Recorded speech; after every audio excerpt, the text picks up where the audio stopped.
Students, welcome to a new journey that we are about to begin from today. So, what are we starting? We are starting with a new subject, a new journey that is called economics.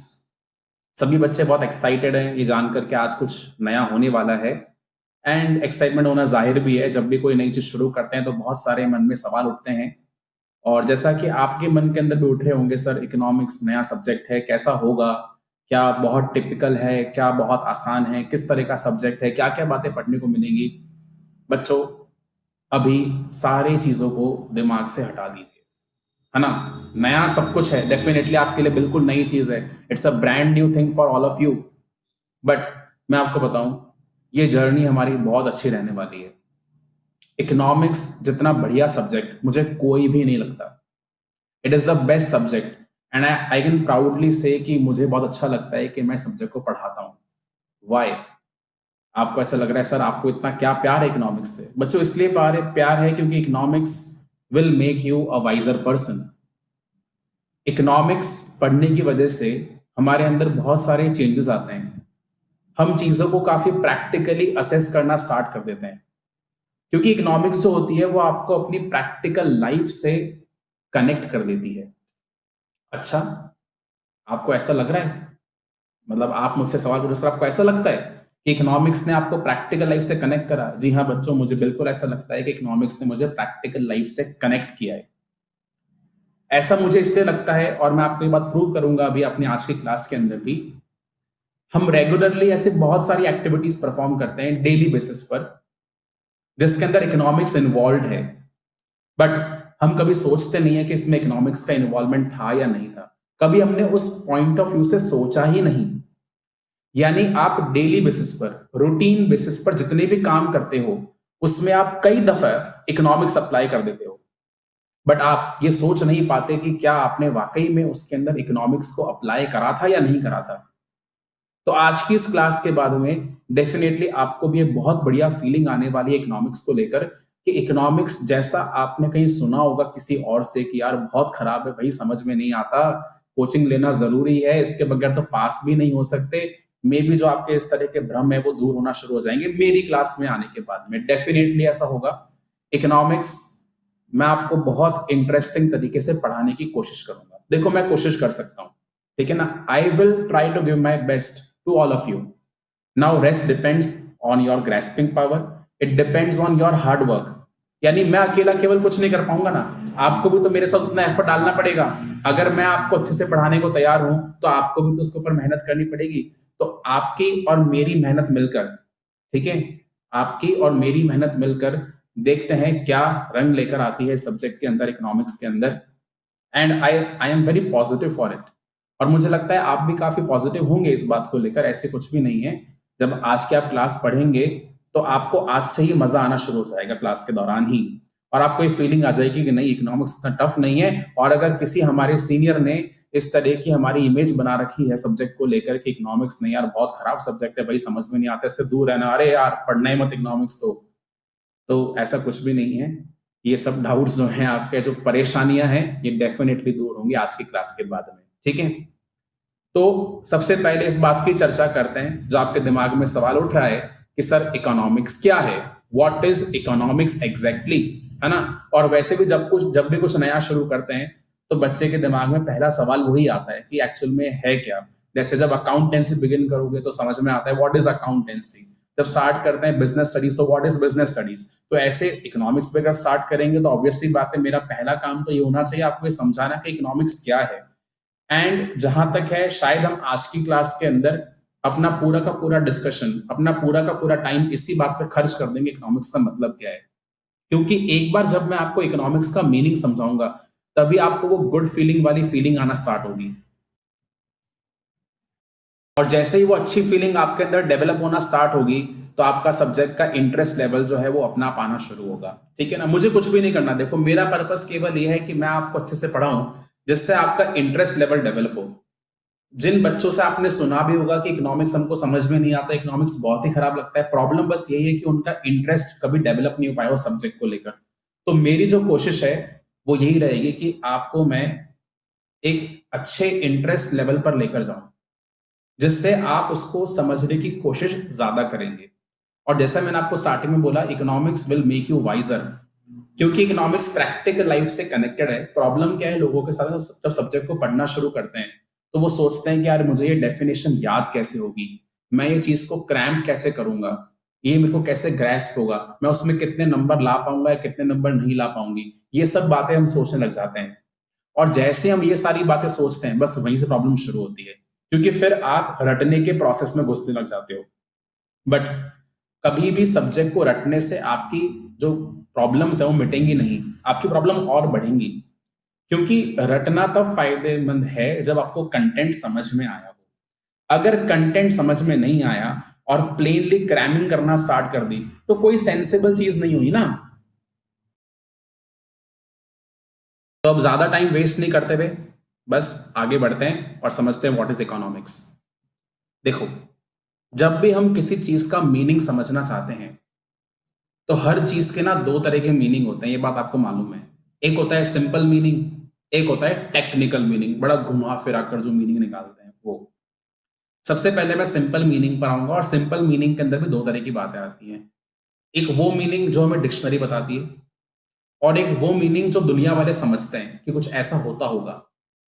तो आज मैं आपको पहले भी simple दो meaning बताऊंगा economics के, जो डिक्शनरी में लिखा हुआ है और जो आम जनता समझती है कि इकोनॉमिक्स का मतलब क्या होता होगा।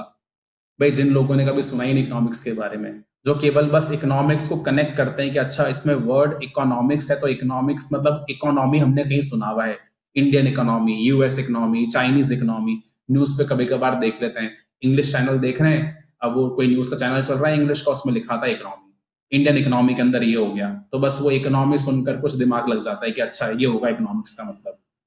फिर एक हम डिक्शनरी को रेफर कर लेते हैं, बट बहुत बार डिक्शनरी मीनिंग जो है वो काम नहीं आते। डिक्शनरी मीनिंग बहुत बार इतने अजीब अजीब से होते हैं कि मीनिंग कुछ और होता है, और जब अंदर कंटेंट देखते हैं उसका तो कुछ और ही मतलब निकल कर आता है। तो आज मैं आपके सामने पहले तो ये दोनों परेशानियां दूर करूंगा कि जो आपने इमेज बनाई भी होगी इकोनॉमिक्स को लेकर, या जो लोगों ने इमेज बना रखी है इकोनॉमिक्स की, पहले तो उसको हम सॉर्ट आउट करेंगे कि वाकई में ऐसा है या नहीं है, और फिर हम इसके टेक्निकल मीनिंग पर आएंगे। और टेक्निकल मीनिंग के सहारे आप बहुत बढ़िया से समझ पाएंगे इकोनॉमिक्स का मतलब क्या होता है। अच्छा, टेक्निकल मीनिंग जानना जरूरी क्यों है? एग्जाम में मार्क्स बेटर होने के लिए। देखो, थ्री इडियट्स मूवी सबने देखी हुई है ना? और वो एक बहुत फेमस इंसिडेंट होता है जहाँ पे आमिर खान एंड जो दोनों बाकी को एक्टर्स होते हैं वो एक क्लासरूम के अंदर बैठे हुए होते हैं, और वो मशीन की डेफिनेशन पूछी जाती है। So Aamir Khan first tries to explain in a very simple and logical way, but लोग बोलते हैं अरे इसका नंबर कैसे मिलेगा भाई तुमको, प्रोफेसर साहब क्या बोलते हैं, नंबर कैसे मिलेगा तुमको?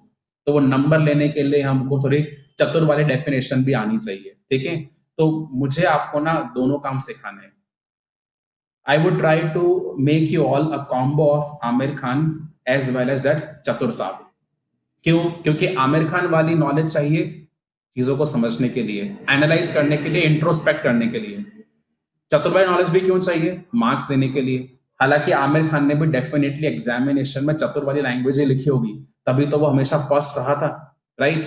तो ऐसा कुछ नहीं है। देखो, मार्क्स अपनी जगह पर है, जहां पे मार्क्स वाली बात आती है तो डेफिनेटली हमें टेक्निकल होना जरूरी है, but we can not ignore the logical aspect as well. Logical aspect भी करेंगे, डेफिनेटली करेंगे। चलिए आगे बढ़ते हैं, बहुत टाइम मैंने आपका ले लिया फालतू की बातों में एंगेज करके, बट देखो क्या है, थोड़ा जरूरी है, आज हम पहली बार मिल रहे हैं, थोड़ी एक फीलिंग भी तो आनी चाहिए ना, एक ट्यूनिंग भी बैठनी चाहिए हम लोग के बीच में।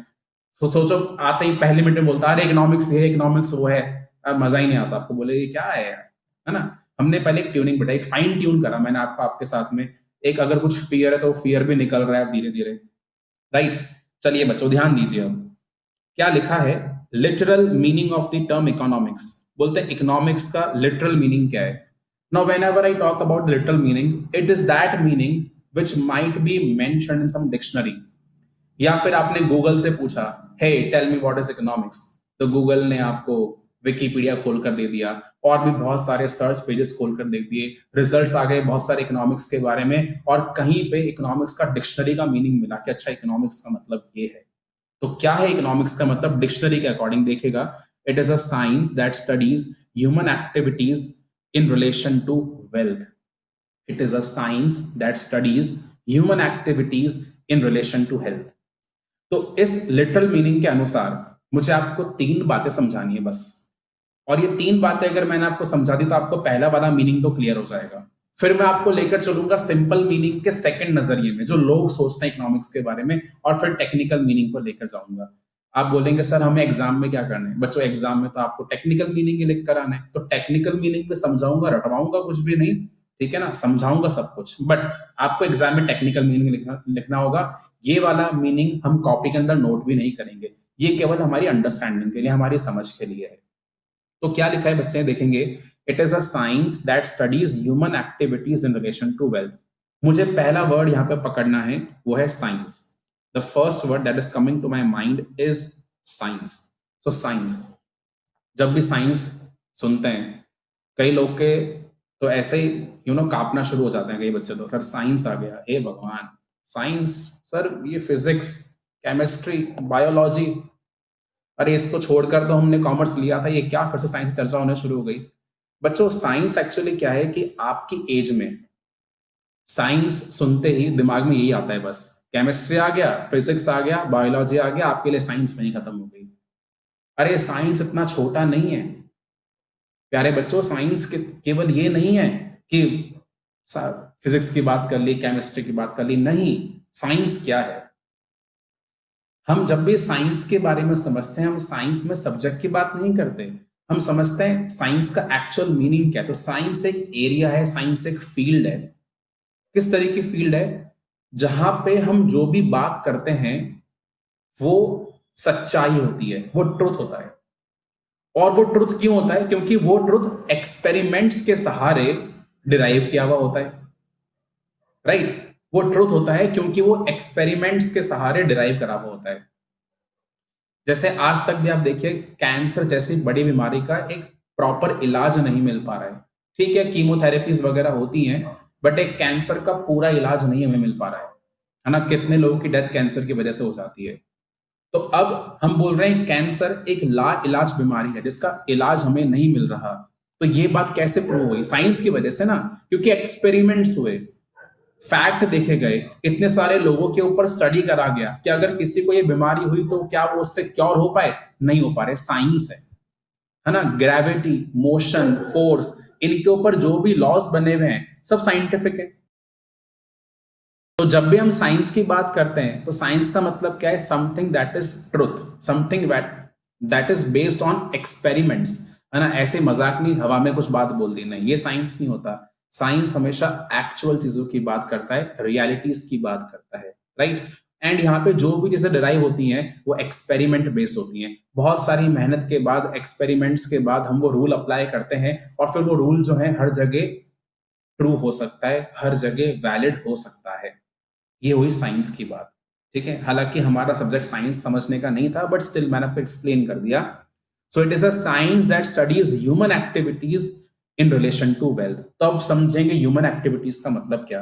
देखो, ऐसी एक्टिविटीज जो आप अपनी रूटीन लाइफ में परफॉर्म करते हैं उसको हम क्या बोलते हैं?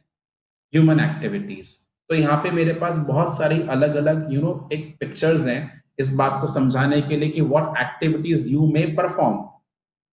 For example playing and studying, ठीक है? अब आजकल स्टडी करने का भी जमाना अलग आ गया है। तो आप देखिए यहाँ पे ये जो गर्ल है, she studying on a tablet, ठीक है? तो एक टैबलेट पे पढ़ाई कर रही है, खेलती भी होगी, बॉल्स आपको दिख रही हैं आसपास। सो playing and studying is a human activity. अब अगर मैं थोड़ा स्क्रॉल करूं इमेज को, तो आप देखिए यहाँ पे मुझे कुछ लोग दिख रहे हैं। You can say they might be dancing और they might be doing some exercise, ठीक है, अपने आप को फिट रखने के लिए। It is definitely human activity. थोड़ा अगर स्क्रॉल किया जाए और, तो यहाँ पे देखिए एक फैमिली के कुछ मेंबर्स जो हैं वो फूड एंजॉय कर रहे हैं। They might be having some dinner और lunch on the table, on the dining table. Human activity है। Then we have one of the person over here, she might be I think teaching और painting, ठीक है? और जो ये पढ़ा रही है शायद वही वही लड़की भी देखिए यहाँ पे देख रही है, ठीक है ना? So it might be some online tutorial और सम ऑनलाइन क्लासेस, ठीक है, जो ये एंगेज्ड है यहाँ पे। एंड ये भी क्या एक ह्यूमन एक्टिविटी है। Then we have this cool dude who is watering the plants, ठीक है? It is again one of the human activity, that is gardening. Then we have a person over here who is playing a violin, ठीक है? और music है, music perform करना भी human activity है। Then we have some old age people over here. There is a person who is dragging the wheelchair. ठीक है, so taking care of somebody is definitely human activity. तो human activity का मतलब क्या हुआ? ऐसी चीजें जो आप अपनी रेगुलर लाइफ में परफॉर्म करते हैं, है ना? और वो किसी भी तरह की एक्टिविटी हो सकती है, dancing, singing, playing, eating, even गल्पिंग a medicine is definitely human activity. जो भी चीज ह्यूमन परफॉर्म करता है ह्यूमन एक्टिविटी है। बट ट्राई टू इमेजिन, मुझे ये बात समझ में आ गई कि इकोनॉमिक्स साइंस है और इकोनॉमिक्स डील कर रहा है ह्यूमन एक्टिविटीज से, ठीक है ना? इकोनॉमिक्स बच्चों साइंस है और इकोनॉमिक्स डील करता है ह्यूमन एक्टिविटीज से। ये बात मेरे को समझ में आ गई, साइंस भी क्लियर हो गया, मुझे ह्यूमन एक्टिविटीज भी क्लियर हो गया। बट मेरे गले से ये वाली बात उतर नहीं पा रही है जो इसने यहां पे लिख कर दिया मुझे, वेल्थ। ये वाली बात ना दिमाग में फिट नहीं बैठ रही, ये वेल्थ वाली बात। ना what is the connection with wealth over here? हम बोल रहे हैं इकोनॉमिक्स एक साइंस है जो स्टडी करता है ह्यूमन एक्टिविटीज को रिलेटिंग टू वेल्थ। बच्चों इसमें से मुझे ऐसी बहुत सारी एक्टिविटीज लगती हैं जिनमें शायद वेल्थ का कनेक्शन नहीं हो। ना वेल्थ का मतलब क्या? मनी, जहां पे मनी का कनेक्शन नहीं हो। बट आप देखिए, मैंने जानबूझ के यहाँ पे इमेज ही इस तरह की आपके सामने बनाई है कि ये सभी एक्टिविटीज की वजह से, आप देखिए जितनी भी एक्टिविटीज यहाँ परफॉर्म हो रही है, ठीक है, वो खच खच खच खच एक प्रोसेसिंग मोटर में चली गई और उससे क्या निकल रहा है? पैसा निकल रहा है। और हम पैसा जमा करके देखो एंजॉय कर रहे हैं अपनी लाइफ को, ठीक है ना? यानी मैंने तो यहाँ पे इमेज ही इस तरीके सिलेक्ट करी है जहां पे कुछ ऐसा हमको दिख रहा है कि हर एक्टिविटी की वजह से कुछ पैसा जनरेट हो रहा है, यानी कुछ वेल्थ क्रिएट हो रही है और उस वेल्थ से ह्यूमंस क्या कर रहे हैं? एंजॉय कर रहे हैं। ये ऐसी मैंने आपके सामने इमेज बनाई है। बट आप जरा सोच कर देखो कि क्या ये इमेज बिल्कुल ट्रू है? क्या ये ट्रुथ है? क्या आप अपनी लाइफ में, अपने रूटीन में आप जो भी एक्टिविटीज परफॉर्म करते हो, क्या जरूरी है उसमें वेल्थ का इन्वॉल्वमेंट हो? सर हो भी सकता है, नहीं भी हो सकता। बिल्कुल, मैं भी तो यही बोल रहा हूं कि हो भी सकता है, नहीं भी हो सकता। तो आपको क्या लगता है कि ये जो डिक्शनरी मीनिंग है ये बिल्कुल ट्रू है क्या? नहीं है ना, क्योंकि ये डिक्शनरी मीनिंग की वजह से ही दुनिया में प्रॉब्लम होना शुरू हो गई इकोनॉमिक्स को लेकर। क्या प्रॉब्लम हुई? जब भी ये डिक्शनरी का मीनिंग मैं किसी को पढ़ा दूंगा, मैंने आपको भी ये मीनिंग पढ़ाया, तो अब आपके दिमाग में क्या आ रहा है? आपके दिमाग ने इसको और प्रोसेस करके, क्योंकि हमारी हैबिट पता है क्या होती है? हम कॉम्प्लेक्स चीजों को थोड़ा सिंप्लीफाई करना चाहते हैं। जब हम कुछ कॉम्प्लेक्स चीज सुनते हैं ना, हम उसको इजी करना चाहते हैं। तो अभी जैसे मैंने आपको बोला कि साइंस है, ह्यूमन एक्टिविटी है, वेल्थ से कनेक्शन है। अब आपकी एज का बच्चा उसको सिंप्लीफाई कैसे करेगा? सर इकोनॉमिक्स इसका मतलब मनी है। क्योंकि इस पूरी इमेज के अंदर हमें कुछ भी समझ में नहीं आया। इस पूरी इमेज के अंदर हमारा ध्यान अब पता है कहां जा रहा है? लास्ट में जब तक मैंने आपको ये इमेज दिखाई तो आपका कॉन्सेंट्रेशन यहाँ पे था, इस जगह पर आप कॉन्सेंट्रेटेड बिल्कुल थे, ठीक है ना? क्यों था आपका कॉन्सेंट्रेशन? क्योंकि मैंने आपको केवल एक्टिविटीज दिखाई कि देखो ऐसा ऐसा हो रहा है, अभी पढ़ रहे हैं, खेल रहे हैं, डांस कर रहे हैं, खाना खा रहे हैं, ठीक है ना, पढ़ा रहे हैं, वाटरिंग कर रहे हैं प्लांट्स की, ठीक है ना, ओल्ड एज पीपल की केयर कर रहे हैं। बट जैसे ही मैंने आपको ये दिखाया तो आपका पूरा का पूरा फोकस यहाँ पे शिफ्ट हो गया, this particular area, that is money. क्योंकि ह्यूमन हमेशा मनी को पहले रिकॉग्नाइज करता है।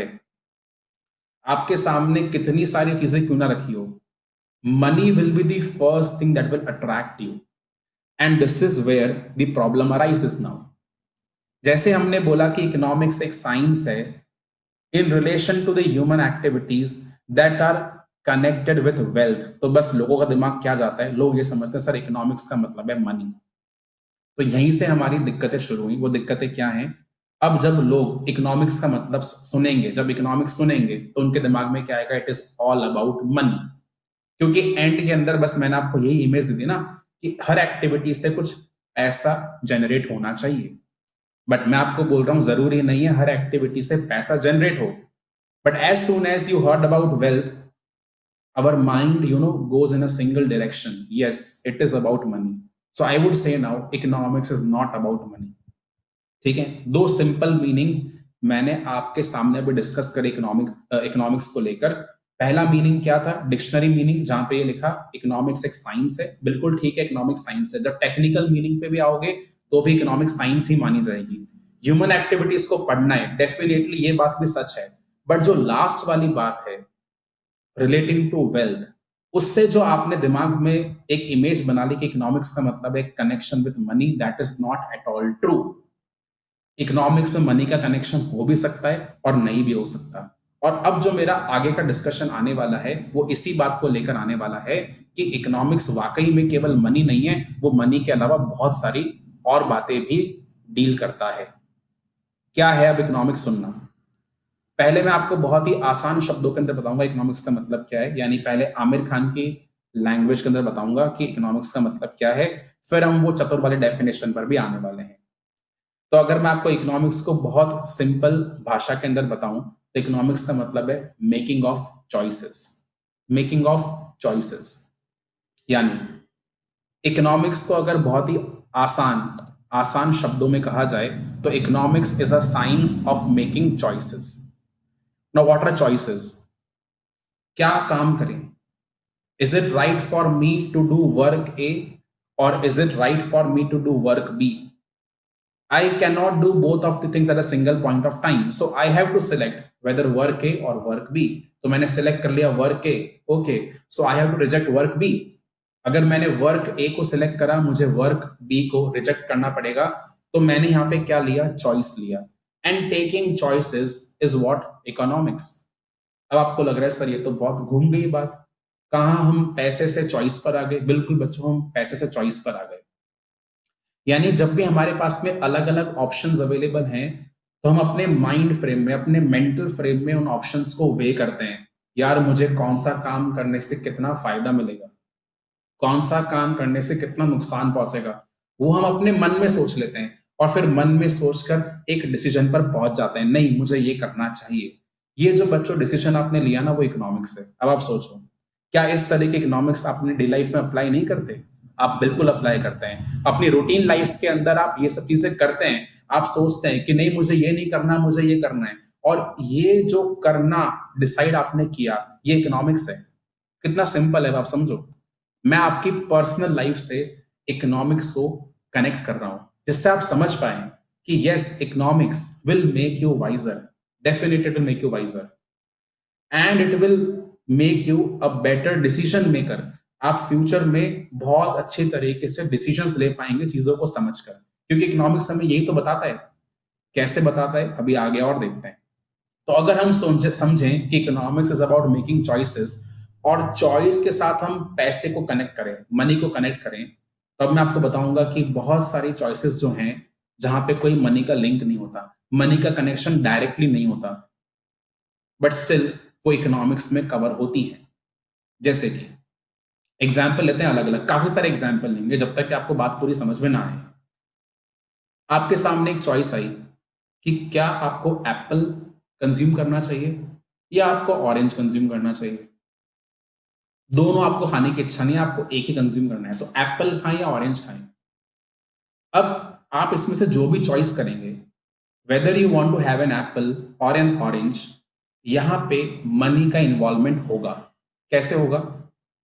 या तो आपने एप्पल पहले से परचेज करा हुआ होगा और ऑरेंज को पहले से परचेज करा हुआ होगा, तो यानी आप उसके ऊपर कुछ खर्चा कर चुके होंगे, राइट।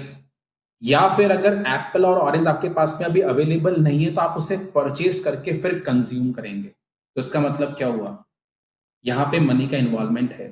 तो चॉइस की बात तो आई ना, या तो एप्पल कंज्यूम करेंगे या ऑरेंज कंज्यूम करेंगे, बट इस चॉइस के अंदर डेफिनेटली मनी का इन्वॉल्वमेंट है। तो यहाँ पे हमारी वो वाली बात तो सच हो गई कि हाँ इकोनॉमिक्स के अंदर ह्यूमन एक्टिविटीज हैं और ह्यूमन एक्टिविटी का कनेक्शन मनी से है, तो डेफिनेटली यहाँ पे कनेक्शन मनी से ही ना। बट मैं साथ में कुछ ऐसे भी एग्जाम्पल डिस्कस करना चाहूंगा जहां पे शायद मनी का कनेक्शन डायरेक्टली नहीं हो, इनडायरेक्टली में भी हो सकता है। जैसे यहाँ पे तो मनी का डायरेक्ट इन्वॉल्वमेंट है, बट कुछ चीजें ऐसे भी हो सकती हैं जहां पे इन्वॉल्वमेंट शायद ना भी हो। जैसे कि हमने बोला कि हमें कौन से करियर ऑप्शन पर जाना चाहिए, तो क्लास 10th के बाद, क्लास 12th के बाद आपके सामने भी ऐसे बहुत सारे ऑप्शन आते होंगे ना कि सर क्या मैं आर्किटेक्ट बनूं, क्या मैं डॉक्टर बन जाऊं, मुझे कुकिंग का बहुत शौक है, मुझे शेफ बन जाना चाहिए, सर मुझे तो इंजीनियर ही बनना है, ठीक है, या मुझे अपना खुद का बिजनेस चलाना है, मैं तो एंटरप्रेन्योर बनूंगा। कोई बोलता है मुझे सिविल इंजीनियर बनना है, कोई बोलता है मुझे मैकेनिकल या सॉफ्टवेयर इंजीनियर बनना है।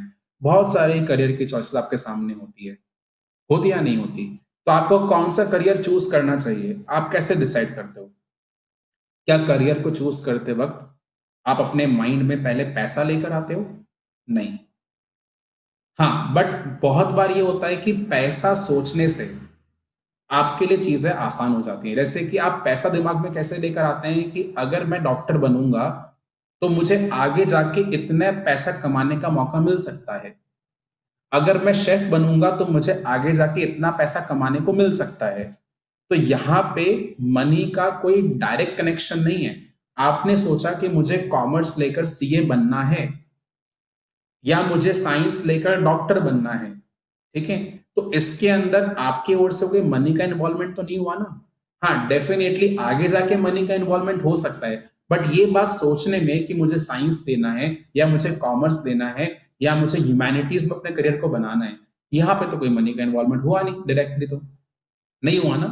तो ये भी ह्यूमन एक्टिविटी है, but it is not involving directly any monetary thing, यानी कोई मनी का इन्वॉल्वमेंट एज सच डायरेक्टली नहीं है।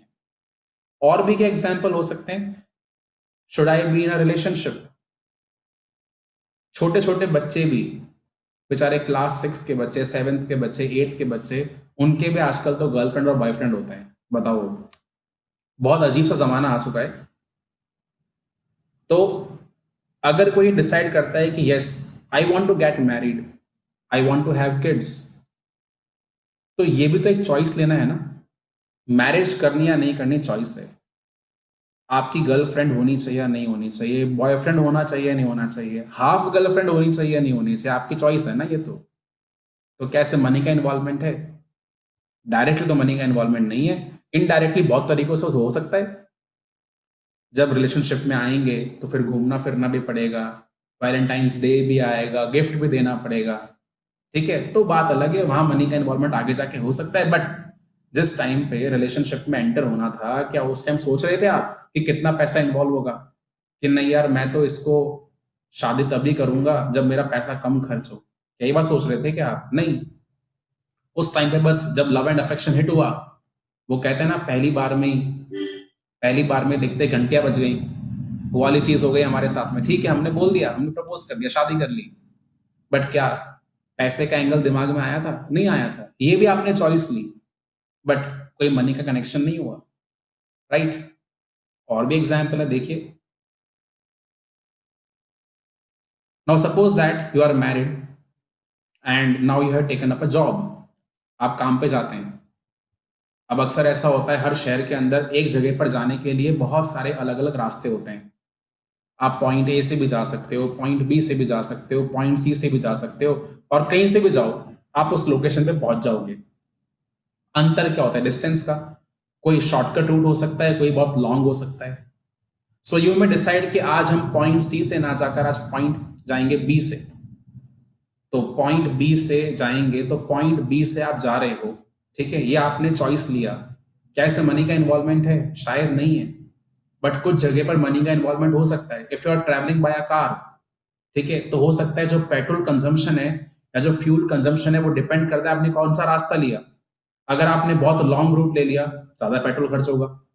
छोटा रूट लिया, कम खर्चा होगा।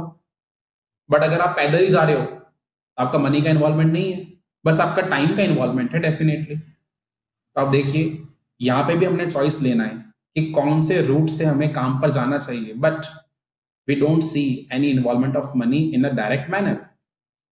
सर और भी एग्जाम्पल है बच्चों, और भी एग्जाम्पल है, वही तो मैं बता रहा हूँ ना मैं आपको। रूटीन लाइफ से कनेक्ट करो, इकोनॉमिक्स को अपनी नॉर्मल लाइफ से जोड़कर देखो जरा। आप कितनी बार इकोनॉमिक्स अप्लाई करते हो आपको मालूम नहीं चलता। ये सब ऐसे एग्जाम्पल हैं जो कहीं ना कहीं आपकी लाइफ से कनेक्टेड है। मैंने वही उसी तरह के एग्जाम्पल्स लिए हैं, और इनमें आप देखिए कुछ में मनी का इन्वॉल्वमेंट है, कुछ में नहीं है, दिख रहा होगा आपको। और भी एग्जाम्पल लेते हैं, कोई बात नहीं। अगर आप 18 ईयर्स के हो चुके हैं या आप 18 ईयर्स के होने वाले हैं, तो आपके पास एक पावर आएगी, वोटिंग पावर, ठीक है ना? और आप पहला वोट डालोगे अपनी लाइफ का 18 ईयर्स के होने के बाद में। तो आपके दिमाग में कई सवाल उठेंगे, किसको वोट देना चाहिए?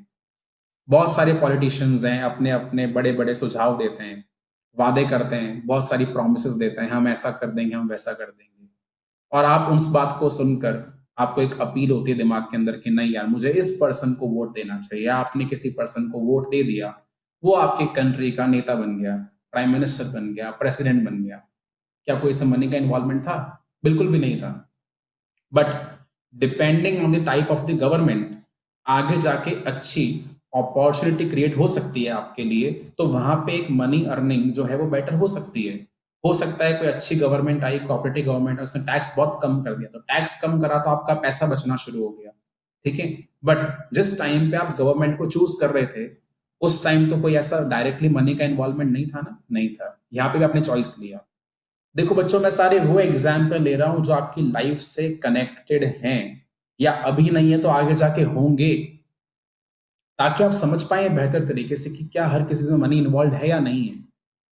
तो मुझे ये लगता है कि इन सभी एक्टिविटीज को देखने के बाद में कहीं ना कहीं मनी का इन्वॉल्वमेंट हो भी सकता है और नहीं भी हो सकता। ठीक है। एक और एग्जाम्पल ले लेते हैं, एक आखिरी एग्जाम्पल और लेते हैं इस बात को समझने के लिए और गहराई से। जब पूरे वर्ल्ड के अंदर कोरोना वायरस का डिजीज फैल रहा था, तो लोगों ने सोचा कि ये ऐसी बीमारी है जो छूने से भी हो जाती है। मतलब अगर आपने किसी इन्फेक्टेड सरफेस को छू लिया तो हो सकता है ये बीमारी आपको भी लग जाए। तो अक्सर हम लोग अपनी लाइफ में बहुत सारे लोगों से मिलते हैं, एंड ग्रीट करने के बहुत सारे तरीके होते हैं। And a very normal way to greet someone is to hug, या फिर हम क्या करते हैं, हम हाथ मिला लेते हैं। बट जैसे आप किसी पर्सन से हाथ मिलाते हैं और उसको हग करते हैं, तो आप उसके कांटेक्ट में आ गए।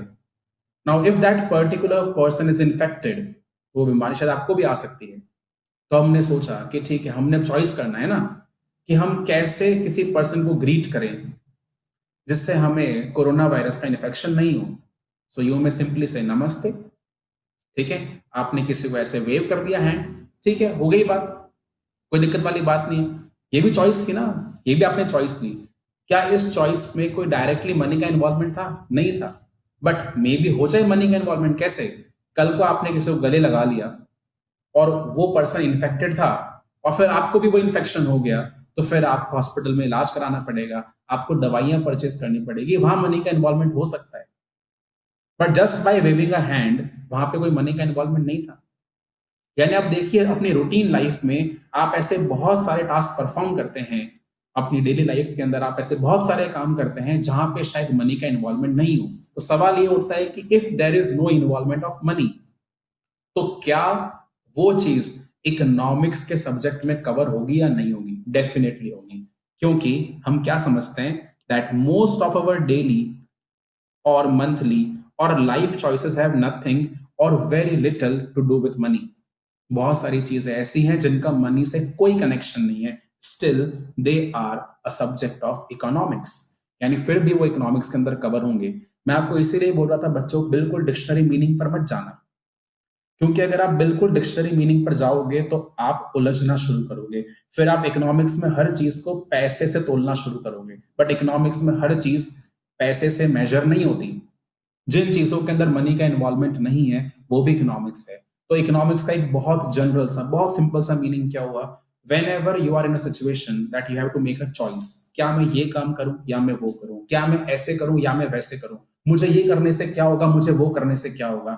जहां पे भी आप इस तरह के असमंजस में फंस जाएं, इस तरह की दुविधा के अंदर फंस जाएं, और जहां पे आपको डिसीजन लेना पड़े कि नहीं, मुझे ये नहीं करके मुझे ये वाला काम करना है, that is known as what, economics.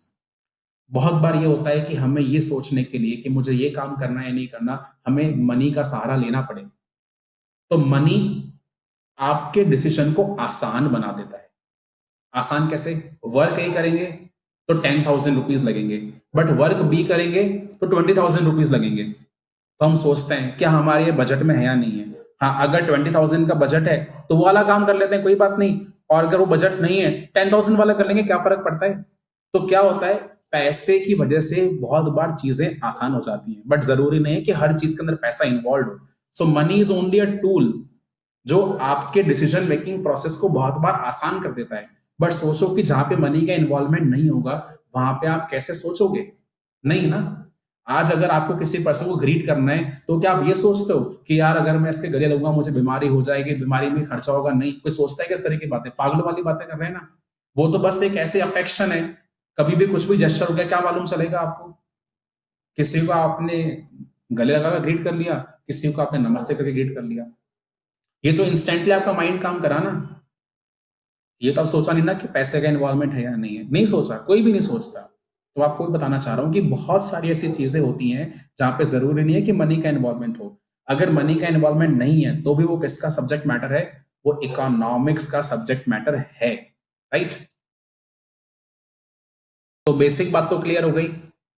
Economics का आपको एक सिंपल वाला मीनिंग समझ में आ गया ना, कि इकोनॉमिक्स का मतलब क्या है, making of choices whether that particular choice is involving money और not.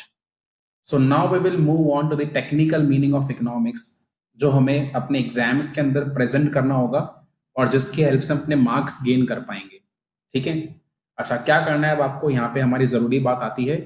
You have to make a separate copy for economics which is dedicated only for economic subject. उसमें कुछ और काम मुझे नहीं चाहिए, ओनली इकोनॉमिक्स वाला काम उसमें होना चाहिए। तो एक सेपरेट कॉपी आप मेंटेन करेंगे। आज पहली क्लास है, अगर किसी के पास में नहीं है कोई बात नहीं, अभी कहीं पे भी रफ में नोट कर लो इन चीजों को और फिर बाद में उसको फेयर आउट कर लेना आप, ठीक है। तो अभी आपको नोट भी करना है, बट नोट करने से पहले मैं एक बार रीड कर रहा हूँ, समझाऊंगा सब बाद में। एक बार जब आप नोट कर लेंगे ना फिर समझाऊंगा, क्यों, क्योंकि मुझे बार बार आपको रेफर करवाना पड़ेगा कि देखो पढ़ो, क्योंकि अब मैं आपको टेक्निकल डेफिनेशन का एक एक मीनिंग बहुत बहुत ढंग से क्लियर करूंगा। तो मुझे क्या आपको बार बार दिखाना पड़ेगा, अच्छा उस पेज पर देखो ऐसा पढ़ा था वैसा पढ़ा था, इसलिए लिखा होना जरूरी है। एक बार को देखेंगे द टर्म इकोनॉमिक्स। पहली बात तो बच्चों, इकोनॉमिक्स ना इंग्लिश वर्ड है, बट बहुत बार ऐसा होता है कि जो इंग्लिश वर्ड्स होते हैं वो किसी ना किसी और लैंग्वेज से उठकर बनते हैं। तो ऐसे इकोनॉमिक्स भी ना दो ग्रीक वर्ड से मिलकर बनाया गया था। पहला ग्रीक वर्ड क्या है, ऑइकॉस, और दूसरा ग्रीक वर्ड है नीमिन, ठीक है। तो ऑइकॉस एंड नीमिन दो ग्रीक वर्ड्स को मिलाकर हमने बनाया इकोनॉमिक्स नाम का एक शब्द इंग्लिश लैंग्वेज के अंदर। ऑइकॉस का मतलब था हाउस होल्ड, और हाउस होल्ड का मतलब क्या, ह्यूमंस, ठीक है ना। हम ही तो रहते हैं ना घर के अंदर, तो हम सब मिलाकर क्या है, हाउस होल्ड है। और साथ में क्या है, मैनेजमेंट, तो house hold management. So management of house hold is the meaning of economics according to the two Greek words। यानी दो ग्रीक वर्ड को अगर कंबाइन करा जाए तो इकोनॉमिक्स का मतलब क्या निकलता है, मैनेजमेंट ऑफ हाउस होल्ड, ठीक है ना। घर गृहस्थी को मैनेज करना, अपने परिवार को मैनेज करना, दैट इज इकोनॉमिक्स। बट मैंने आपको बोला कि इकोनॉमिक्स जो है इससे बहुत बड़ी चीज है। डेफिनेटली इकोनॉमिक्स में ह्यूमन एक्टिविटीज आती हैं, बट अब इकोनॉमिक्स का टेक्निकल मीनिंग क्या है वो जान लेते हैं।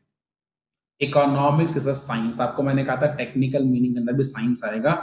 और अब साइंस को समझने की जरूरत नहीं है हमें। साइंस का मतलब क्या हुआ, something based on truth, fact, activities, experiments, ये सब क्या है, साइंस है। साइंस ऑफ ह्यूमन बिहेवियर, यहां भी वही वाली बात लिखी आई, human activities, human behaviour. But क्या लिखा नहीं आया, मनी लिखा नहीं आया। Concern with what, concern with जो आपको मैंने बोला था, इकोनॉमिक्स क्या है, making of choices. So it is concern with making choices. But making choice का एक टेक्निकल मीनिंग है, एलोकेशन ऑफ स्केयर्स मीन्स और resources in such a manner that consumer can maximize their satisfaction, producer can maximize their profit, and the society or nation can maximize its welfare and economic growth। ठीक है, बहुत बड़ी definition है economics की, but इस definition के अंदर सारे के सारे जो एंगल्स हैं, सारे के सारे एस्पेक्ट हैं वो कवर हो चुके हैं। तो पहले मैं चाहूंगा कि आप डेफिनेशन को कॉपी करें। जब आप कॉपी कर लेंगे फिर मैं इसका एक एक पॉइंट आपको समझाना स्टार्ट करूंगा, ठीक है ना। और बहुत लॉजिकली समझाऊंगा एक एक चीज को। ऐसा नहीं कि हम कुछ रटना शुरू करेंगे, नहीं, रटना बिल्कुल भी नहीं है, समझना है, ठीक है। रटना है आपको एग्जाम में नंबर लाने के लिए, बाद में याद तो करना पड़ेगा, ठीक है ना। बट पहले समझेंगे, चीजों को अपने दिमाग में फिट करेंगे कि वाकई में इसका मीनिंग क्या है। उसके बाद रटने वाला काम तो बाद की प्रोसीजर है, ठीक है ना। बट क्या होता है, समझने के बाद में रटना फिर भी आसान हो जाता है, राइट। रटना तो पड़ेगा, देखो नंबर रटना तो पड़ेगा, मैं मना नहीं कर रहा कि रटना नहीं है। थ्योरी सब्जेक्ट है, याद करना जरूरी है। अगर मैं ये बोलूं कि आपको याद नहीं करना पड़ेगा तो फिर मैं गलत बोल रहा हूं आपको, मैं आपको भटका रहा हूं उस राह से। ऐसा नहीं है, आपको याद तो करना पड़ेगा, बट आपको याद करने में बहुत आसानी होगी, क्योंकि हम चीजों को कनेक्ट करना सीखेंगे, लॉजिकली पढ़ना सीखेंगे, राइट।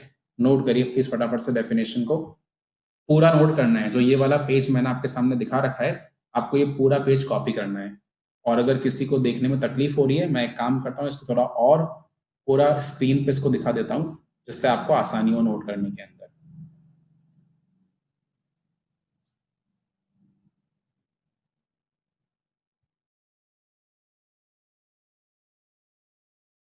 आपको विजिबल हो जाएगा। स्पेलिंग मिस्टेक्स नाउ आराम से लिख लो, टाइम दे रहा हूं, 5 minutes will be more than sufficient for this.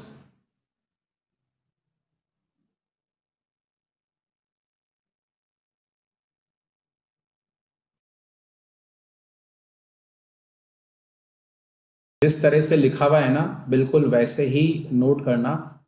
उससे क्या होगा ना, आपको डेफिनेशन मिलेगी अलग अलग पॉइंट्स के अंदर, और जब चीज़ें हम पॉइंट्स में लिखते हैं तो याद करने में आसानी हो जाती है। और अगर आप एग्जाम में बिल्कुल इस तरह से लिख कर आएंगे ना, तो नंबर मिलने का स्कोप भी काफ़ी अच्छा हो जाता है।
I think you all might have noted till here.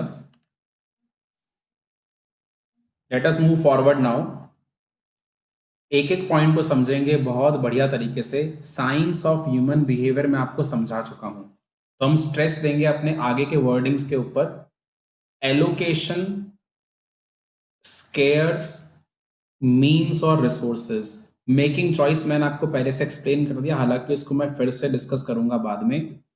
तो पहले मुझे आपको भी ये तीन शब्द समझाने जरूरी हैं, एलोकेशन, स्केयर्स एंड मीन्स और रिसोर्सेज।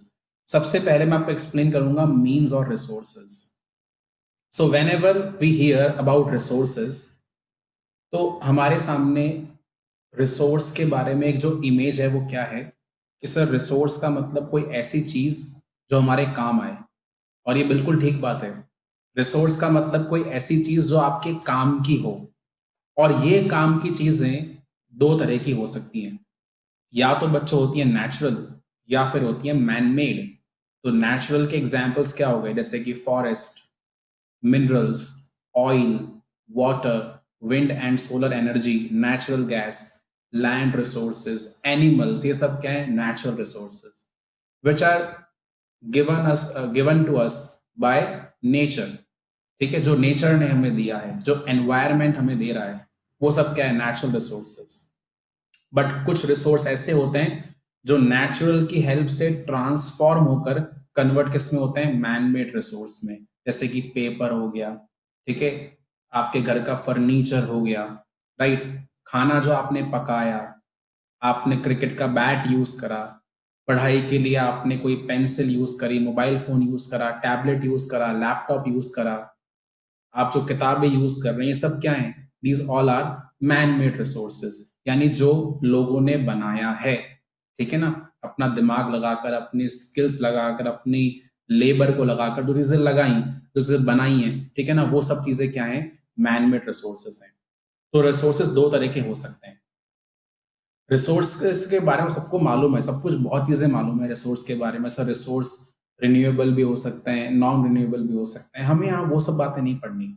मुझे आपको कुछ नया बताना है। नया क्या है, रिसोर्स डेफिनेटली वो आइटम है जो आपके लिए यूजफुल है, बट हर तरह के रिसोर्स की दो क्वालिटीज होती हैं, और वो दो क्वालिटीज रिसोर्स में होना बहुत जरूरी है। सर वो क्या क्वालिटी है, तो बच्चे ध्यान दीजिएगा, वो दो क्वालिटी क्या है। सबसे पहली बात, रिसोर्स हमेशा होते हैं scarce in relation to human wants. पहली चीज क्या है, रिसोर्स हमेशा होते हैं scarce in relation to human wants. दूसरी चीज क्या है, रिसोर्सेज हैव ऑल्टरनेटिव यूजेस। दोनों बातें समझेंगे अच्छे से, पहले वाली बात पर फोकस करते हैं। अभी वैसे स्केयर्स टर्म आगे भी आने वाला है, ठीक है ना, बट पहले एक बार समझेंगे इसका मीनिंग क्या हुआ। रिसोर्स आर स्केयर्स, तो स्केयर्स का मतलब क्या है, वो चीज जो खूब सारी क्वांटिटी में नहीं हो, सीमित मात्रा के अंदर हो, लिमिटेड हो, उसको हम क्या बोलते हैं, स्केयर्स। ह्यूमन वांट्स यानी कि हमारी इच्छाएं, हमारी desires. Do you ever think कि आपकी इच्छाओं का कभी भी अंत हो सकता है? होता है सर, एक समय पर जब हमारा शरीर यहाँ पे धरती पर नहीं होता, मतलब कि डेथ। ठीक है ना, डेथ के बाद में, डेथ के बाद में हमारी इच्छाएं खत्म हो जाती हैं, बट मरते दम तक तो आपकी इच्छाएं खत्म नहीं होती ना। जो इंसान अपनी आखिरी सांसें भी गिन रहा होता है, उससे भी उसके परिवार वाले पूछते हैं कोई इच्छा हो तो बता दो, क्या करें आपके लिए। जब किसी को फांसी भी देते हैं, है ना, जब किसी को हैंग करते हैं, तो भी उससे पूछते तुम्हारी आखिरी इच्छा क्या है, चाहे से वो कितना बड़ा मर्डरर क्यों ना हो, बहुत हाई लेवल ए क्लास का क्रिमिनल ही क्यों ना हो, उससे भी पूछते हैं do you have any last wish. तब समझो इंसान की विशेष जो हैं वो कभी खत्म नहीं होती। It creeps on, you know, one by one, one by one, one by one.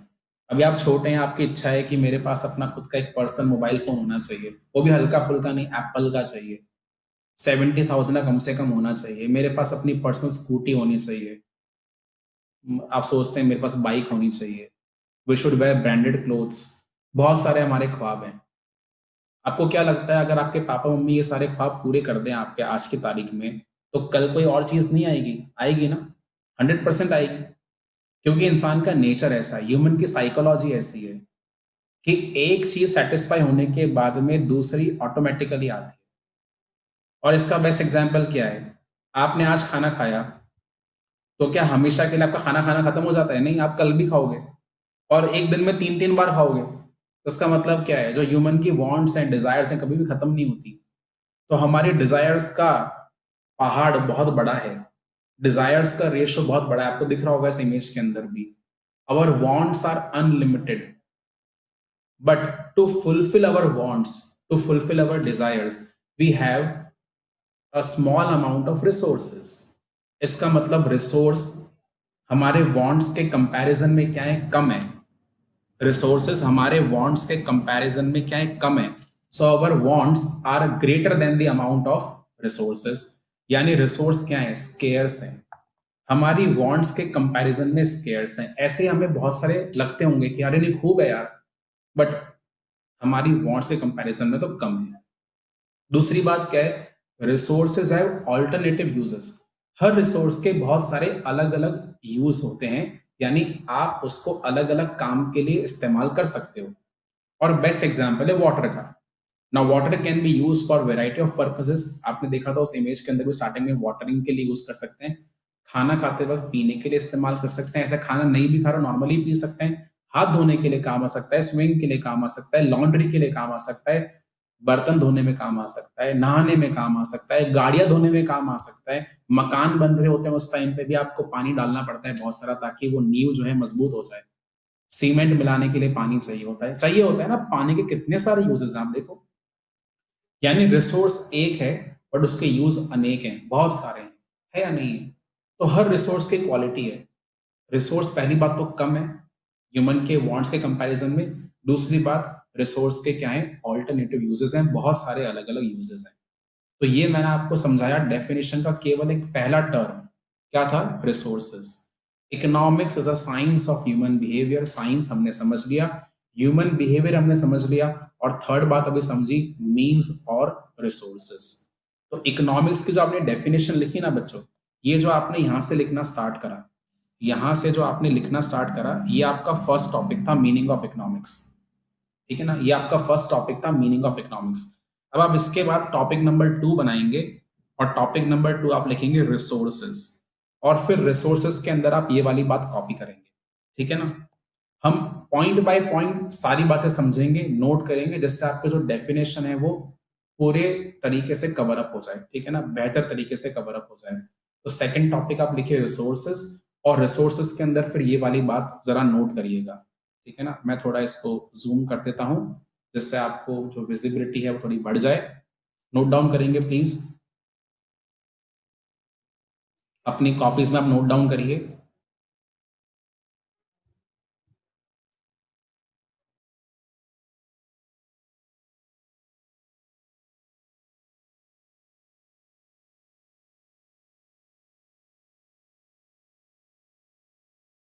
Note करते जाइए फटाफट से। Two basic characteristic of resources और मीन्स आर।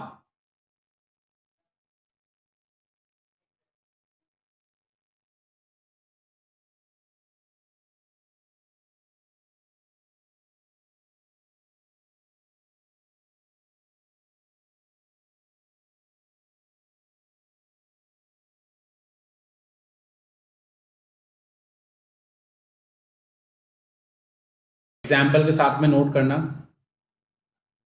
देखो थ्योरी पेपर में जब भी आप एग्जाम्पल लिखेंगे तो टीचर को भी एक बेटर अंडरस्टैंडिंग मिल जाती है, और आपको भी समझने में आसानी होती है, देखो एग्जाम्पल्स के थ्रू। क्योंकि आज अगर मैं भी आपको समझा रहा हूँ ये सब बातें, तो मैं बहुत सारे आपको एग्जाम्पल कोट कर रहा हूँ, जिसके सहारे आप समझ पा रहे हैं बहुत अच्छे तरीके से।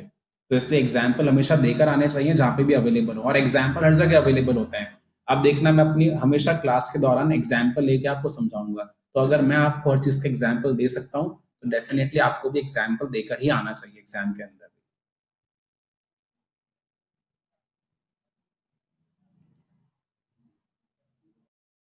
फर्स्ट पॉइंट है, resources are scarce in relation to human wants.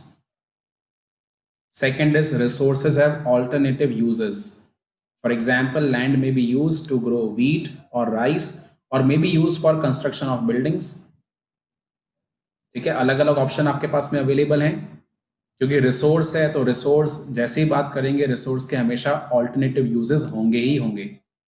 किसी भी रिसोर्स का कभी भी सिंगल यूज नहीं होता, हर रिसोर्स का अलग अलग यूज होगा ही होगा।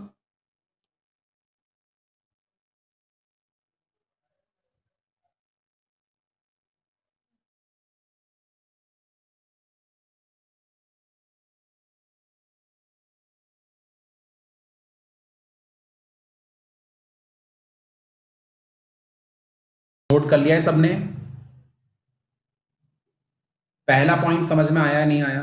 देखो, इकोनॉमिक्स की डेफिनेशन का अभी केवल हमने एक बहुत बहुत छोटा सा पार्ट समझा, रिसोर्सेस। एंड आई थिंक इसमें कोई डाउट नहीं होगा। अब मैं रिसोर्सेस को पढ़ाने के बाद में सेकंड पॉइंट पर आ रहा हूं, वो है स्केयर्स। तो स्केयर्स का मतलब क्या है बच्चों? ऐसी चीज जो एबेंडेंटली अवेलेबल ना हो, जो कम क्वांटिटी में अवेलेबल हो, आपकी इच्छा के मुकाबले, उसको हम क्या बोलते हैं? स्केयर्स। एंड मजे की बात पता है क्या है? मजे की बात यह है कि पूरी दुनिया में हर चीज की स्केयरसिटी है। क्यों है? in this world everything, each and everything, believe me, each and everything is a scarce resource. Now why is it so? देखो, हर ह्यूमन की बहुत सारी इच्छाएं हैं। बढ़िया से बढ़िया खाना खाना है, बढ़िया से बढ़िया कपड़े पहनने हैं, ठीक है ना, शेल्टर चाहिए रहने को, बहुत शानदार मकान चाहिए, कोठियाँ चाहिए रहने के लिए, हवेलियाँ चाहिए, सिक्योरिटी भी चाहिए, कंफर्ट भी चाहिए, है ना, एयर कंडीशनर्स भी होने चाहिए, सब कुछ होना चाहिए। कुछ बीमारी हो जाए, फटाफट से बेस्ट दवाई चाहिए, बेस्ट इलाज चाहिए, ज्वेलरी चाहिए, अफेक्शन चाहिए, लव चाहिए, क्या कुछ नहीं चाहिए इंसान को। बेचारा पूरा का पूरा इच्छाओं से घिरा पड़ा है। उसके बच्चे भी होते हैं, सोचते हैं कि बच्चे बहुत पढ़े लिखे होने चाहिए। खाने में भी तरह तरह की वैरायटी चाहिए, बहुत अच्छी नॉलेज चाहिए जिससे पैसा कमा पाए। घूमना भी है, पूरा विदेश घूमना है ना, हर देश में घूमना है। हर साल एक नई ट्रिप प्लान करनी है, बहुत सारी मूवीज देखनी है, क्या कुछ नहीं करना आपको।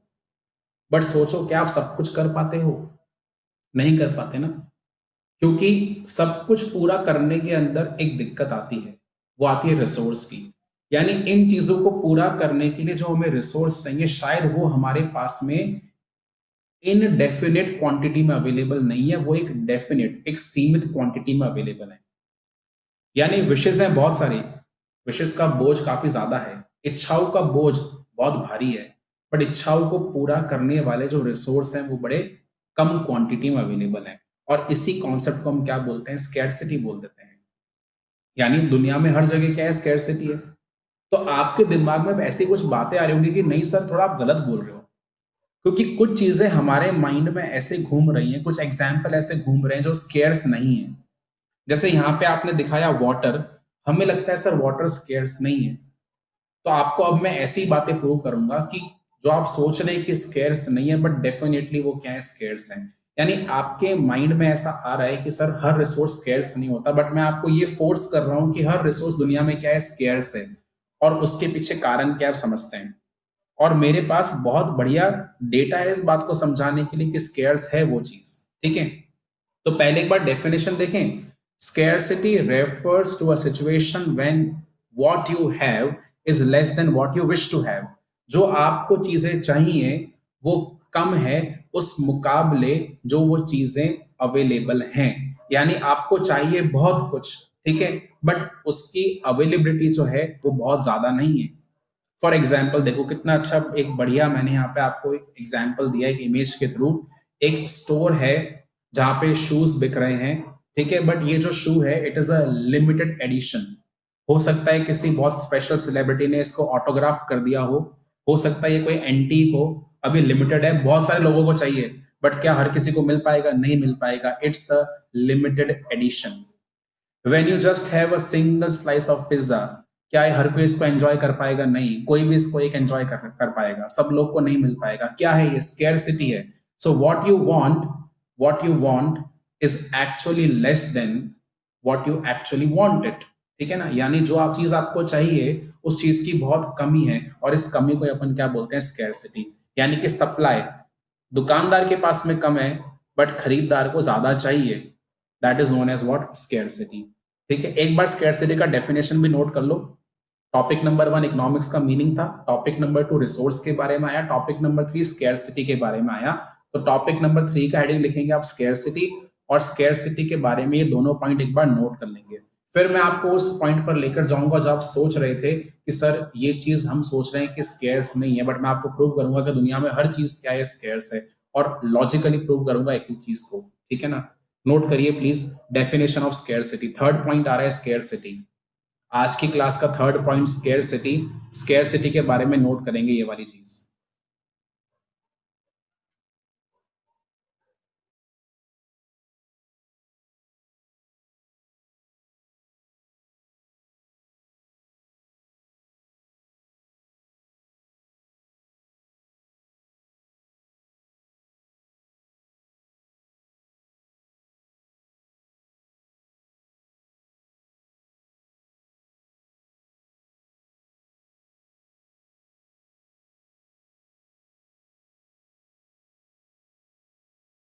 नोट कर रहे हैं ना सारे बच्चे?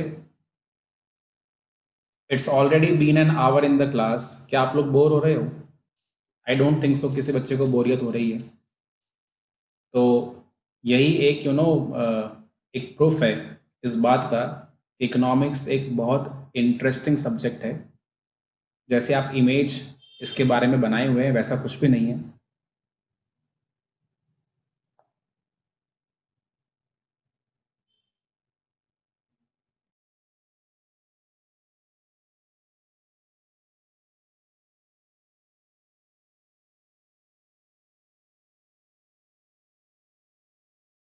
थर्ड पॉइंट है स्केर्सिटी। उसी को आप नोट कर रहे हैं। It refers to a situation when what you wish to have is less than, sorry, what you have is less than what you wish to have. So you want to have more of it, but you actually have less of it. और technically अगर देखा जाए तो लिखा है it implies a situation when the supply of resources is less than the demand for resources. Supply कम है यानी वो मिल रहा है कम क्वांटिटी में, बट जो उसकी मांग है वो ज्यादा क्वांटिटी की है।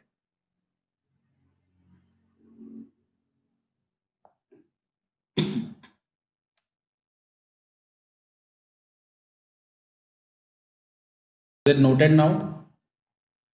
चलिए अब बढ़ते हैं आगे। What were we thinking about कि सर कुछ रिसोर्स ऐसे हैं जो हमें लगता है शायद स्केर्स नहीं हो। For example water. आइए देखिए, टेक्निकली प्रूव करता हूं वाटर कितना स्केर्स है। Now look at this point, और बिल्कुल करेक्ट डेटा है ये। 1 in 10 people lack sufficient access to water. पूरे वर्ल्ड में 10 में से एक आदमी, ठीक है, 10 में से एक का मतलब क्या हो गया? 10%। तो पूरे वर्ल्ड में 10% लोगों को पानी की बहुत ज्यादा कमी है। ठीक है, पूरे वर्ल्ड में 3 में से 1 इंसान को, यानी 1/3 लोगों को पूरे वर्ल्ड में प्रॉपर सैनिटेशन अवेलेबल नहीं है। जिसकी वजह से क्या होता है, अब आप समझो, अगर आपके पास प्रॉपर सैनिटेशन फैसिलिटी अवेलेबल नहीं है तो जनरली लोग क्या करते हैं, गंदा करते हैं, सीज को गंदा करते हैं, रिवर्स को, लेक्स को, पॉन्ड्स को, और फिर वही पानी जो है वो हमारे घर में सर्कुलेट होता है। तो अगर प्रॉपर फिल्ट्रेशन अवेलेबल नहीं हो तो क्या होगा? लोग बीमार पड़ेंगे। अब आप देखिए उससे क्या होता है, पूरी दुनिया में हर साल कम से कम 1.5 मिलियन बच्चे केवल इसी वजह से उनकी डेथ हो जाती है कि उनको अच्छा पानी नहीं मिल पाता और उनको प्रॉपर सैनिटेशन नहीं मिल पाता। अब आप सोचिए, आप मुझे बताइए क्या पानी स्केर्स है या नहीं है? अगर पानी स्केर्स होता, अगर पानी स्केर्स नहीं होता तो फिर दुनिया में ऐसा डेटा क्यों रिलीज होता? इस तरह की बात क्यों सामने आ रही है? क्योंकि पानी क्या है? स्केर्स है। Water is a scarce resource. आपको ऐसा लग रहा है कि वाटर स्केर्स नहीं है, बट वाटर डेफिनेटली क्या है? स्केर्स है। सेकेंड पॉपुलर एग्जाम्पल जो हम समझते हैं, एयर। सर एयर तो बिल्कुल भी स्केर्स नहीं है, वरना हम जिंदा कैसे रह रहे होते? बच्चों एयर स्केर्स है। अब देखो जरा ये डेटा, ये आपको हिला देगा। Breathing the air in Mumbai for just 1 day is like smoking 100 cigarettes। Cigarette की वजह से कितने लोगों की डेथ होती है आप सोचो। कैंसर जैसी भारी बीमारी होती है। बट जो लोग सिगरेट पीते ही नहीं है वो केवल मुंबई के स्मोक की वजह से मर सकते हैं। मतलब उनको एस्थमा जैसी बीमारी हो सकती है, मे बी उनको लंग कैंसर भी हो जाए। अगर इतना स्मोक वो इनहेल करेंगे एक दिन के अंदर, सोचो उनकी जो लाइफ एक्सपेक्टेंसी वो तो कम होगी ना। मतलब आप लंबे समय तक जी सकते हो, बट क्योंकि आपको फ्रेश एयर नहीं मिल रही तो आपकी लाइफ पे क्या हो रही है? कम हो रही है। आपका हार्ट अनहेल्दी हो रहा है, आपका माइंड ढंग से काम नहीं कर पा रहा क्योंकि आप बीमार रहते हो। तो आप देखिए क्या डेटा है। 9 in 10 people breathe polluted air world wide. Oh my god, that's a very heavy data. 90%, दुनिया के 90% लोगों के पास में फ्रेश एयर नहीं है। क्या है इसका मतलब? स्केर्सिटी है या नहीं? मुझे बताओ। 1 in 9 death are cause by air pollution. ठीक है, अगर एक दिन में 9 लोगों की डेथ होती है तो 9 में से जो एक डेथ का शिकार है उसके रीजन क्या है? Breathing bad air. और इस वजह से पूरी दुनिया में हर साल 7 मिलियन लोगों की डेथ हो जाती है। That means 70 lakh people die just because of the polluted air. 3.8 million death are caused by household air pollution. बताओ, घर के अंदर ही एयर पॉल्यूशन हो रहा है, क्यों हो रहा है? जैसे इंडिया जैसी कंट्री के अंदर क्या होता है, कुछ लोग के पास में प्रॉपर सिलेंडर्स अवेलेबल नहीं है, उनके पास कुकिंग की फैसिलिटी अवेलेबल नहीं है, तो कई लोग क्या करते हैं सर्दियों के समय पर, या जिनके पास चूल्हा अवेलेबल नहीं है, वो अपने घर के अंदर ही ना ऐसे कोल अरेंज कर लेते हैं, वुड अरेंज कर लेते हैं और फिर खाना बनाना शुरू कर देते हैं। उससे क्या होता है, बहुत पॉल्यूशन होता है, वो एयर हम इनहेल कर लेते हैं और बस फिर बीमारी शुरू हो जाती है। तो आप देखो कितना सीरियस डेटा है ये। और भी सीरियस क्या है, 98% of cities with more than 1 lakh inhabitants fail to meet the air quality guidelines. तो प्योर एयर का एक इंडेक्स, उसको हम बोलते हैं AQI, एक इंडेक्स होता है एयर क्वालिटी इंडेक्स। और पूरे वर्ल्ड में 98% सिटीज ऐसी हैं जहां पे 1 लाख से ऊपर लोग रहते हैं, बट वहां पे फ्रेश एयर अवेलेबल नहीं है। आपको पता है कुछ समय के बाद में ये एक बिजनेस बन जाएगा, और कई जगह पर ये शुरू हो चुका है कि आओ एयर खरीदो। लिटरली बता रहा हूं, और ये बिजनेस है। जहां पे बहुत हैवी पॉल्यूशन है, वहां पे जैसे पार्लर्स नहीं होते, मसाज के पार्लर होते हैं, सैलून होते हैं, ऐसे ही एयर के पार्लर्स बने हुए हैं। आपको एक छोटे से कमरे में लेकर जाते हैं, जिसको हम क्यूबिकल बोल सकते हैं। वहाँ पे मशीन लगी हुई है, आपको मास्क पहना देंगे, आप 1 घंटे तक 2 घंटे तक आप फ्रेश एयर इनहेल करो, क्योंकि आपने पूरे दिन भर में जो काम करा, जो पूरी की पूरी गंदगी अंदर ले ली, अब उसको रिफ्रेश करो, रिजुविनेट करो, अपने टॉक्सिन्स निकालो बॉडी से, और वो 1-2 घंटे का आपसे चार्ज ले लेंगे। बताओ, ऐसा भी धंधा शुरू हो चुका है। ये सब क्यों हो रहा है? क्योंकि स्केर्सिटी है भाई, फ्रेश एयर अवेलेबल नहीं है, तो फ्रेश एयर भी आज बेचनी पड़ रही है। क्या पहले के जमाने में ऐसा था? नहीं था, अभी होने लग गया। क्यों? जिस तरह से हम रिसोर्स को इस्तेमाल करे जा रहे हैं, जिस तरह से एक्सप्लॉइट करे जा रहे हैं, उसकी स्कैरसिटी क्रिएट हो रही है। राइट? बात समझ में आ रही है आपको? अब जब मैं इस तरह की बातें बोलता हूं, तो मेरा माइंड थोड़ा और एक्टिवेट हो जाता है, और हम सोचते हैं कि सर, आपको क्या लगता है ये जो स्कैरसिटी का कॉन्सेप्ट है, क्या ये अमीरों के साथ में भी होता है? क्योंकि सर हम तो ये सोचते हैं कि money can buy everything, but I would say it is not necessary. It's not necessary कि मनी सब कुछ खरीद सकता है। So even if you fall into the category of world's richest person, तो भी आपको स्कैरसिटी फेस करनी पड़ेगी। कैसे? ध्यान देना। मेरे पास ये कुछ 3 बहुत ही फेमस पर्सनालिटीज हैं who are into the list of world's top 10 richest people. Top 100 की बात नहीं कर रहा, टॉप 10 में आते हैं। कौन कौन है ये लोग? आप इनको पहचान पा रहे हैं क्या? ही इज द को founder of Microsoft, mister Bill Gates. This is the founder of Facebook, mark Zuckerberg. and he is the CEO of Amazon, Jeff Bezos. Now he is at rank 1 right now. मतलब ये world के richest person है आज के। और इन लोगों की जो वर्थ है बिलियंस में, मिलियन भी नहीं बोल रहा, बिलियंस में इनकी वर्थ है। इतना पैसा इनके पास में है, बट इनको भी स्कैरसिटी फेस करनी पड़ती है। क्यों फेस करनी पड़ती है? अरे भाई, जब दुनिया में रिसोर्स ही कम क्वांटिटी में अवेलेबल है, तो वो तो सभी के लिए कम है ना। ऐसा तो नहीं है कि कोई स्पेशल लोग ज्यादा अवेलेबल हो जाएगा, नहीं। हाँ, ये बात जरूर है कि ये अपने पैसे की पावर की वजह से अपने पास में वो चीज अवेलेबल करवा सकते हैं, बट अगर वो इनके पास में अवेलेबल हुए तो किसी और के लिए तो कम हो गई। और इनको भी तो ऐसा नहीं है ना कि पूरी की पूरी क्वांटिटी मिल जाएगी, कुछ लिमिटेड वे में तो ही मिलेगी ना। बात सही है या नहीं है? यानी इनको भी स्कैरसिटी फेस करनी पड़ती है। और बेस्ट एग्जाम्पल इनके लिए स्कैरसिटी का क्या है? टाइम। ये सोचते होंगे यार, मैं एक ही समय पर क्यों नहीं 3 जगह पर अवेलेबल हो सकता हूँ, इतना पैसा मेरे पास में है, बट क्या आप इस चीज को बीट कर सकते हो? Will you be able to be present physically at 3 places at a single point of time? No. आप एक टाइम पे एक काम ही कर पाओगे ना। अगर आप अपने ऑफिस में बैठे हुए हो और वहां पे आप एक मीटिंग अटेंड कर रहे हो, तो ऐसा तो नहीं है ना कि उस समय आप जिमिंग भी कर सकते हो। नहीं, पॉसिबल नहीं है। जिस टाइम पे आप एक मीटिंग में सबको एड्रेस कर रहे हो, जहां पे इतने सारे कलीग्स आपके बैठे हुए हैं, उस टाइम पे आप कुछ खा तो नहीं सकते ना। कभी आपने देखा हुआ है कि पर्सन खा भी रहा है, साथ मीटिंग अटेंड कर रहा है? नहीं ना, कितना ऑकवर्ड लगता है। पॉसिबल नहीं है ना। एक ही समय पर आपका शरीर 2 जगह पर तो नहीं हो सकता ना। पॉसिबल नहीं है। इसका मतलब क्या है? स्कैरसिटी है ना। आपका टाइम स्कैर्स है या नहीं है? आज हर किसी के पास में 24 आवर्स अवेलेबल है, बट हमें प्लान करना पड़ता है हम उन 24 आवर्स को कैसे यूज कर पाएंगे, कैसे इस्तेमाल कर पाएंगे, क्योंकि टाइम क्या है, स्केर्स है। तो आप सोचिए इन तीनों लोगों को भी जो आज के टाइम पे रिचेस्ट पर्सन के लिस्ट में आ रहे हैं, इनको भी स्केर्सिटी फेस करनी पड़ेगी अगर कुछ ऐसी कंडीशन हो जाएगी जो हम देख पा रहे हैं। ऐसा अनुमान लगाया जाता है कि 2025 तक दो में से एक इंसान को, हर दो में से एक इंसान को पानी का स्ट्रेस होगा। अभी का डेटा तो क्या है, 9 लोगों में से एक लोग को तकलीफ है, यानी 10% लोगों को तकलीफ है। आने वाले फ्यूचर में 50% लोगों को तकलीफ होगी पानी की। जब इस तरह के हालात हो जाएंगे कि लोग मर रहे हैं पानी के लिए, सुबह उठकर उनके केवल एक ही काम हो गया कि उनको पानी चाहिए होगा, पानी का जुगाड़ करना पड़ेगा, तो आपको क्या लगता है क्या इनको ये सब नहीं होगा? इनको भी तो होगा ना। बट हाँ, ये अपने पैसे की पावर से अपने लिए पानी अवेलेबल करवा पाएंगे, बट क्या ये स्कैरसिटी को पूरा कर पाएंगे? मुझे बताइए, नहीं ना।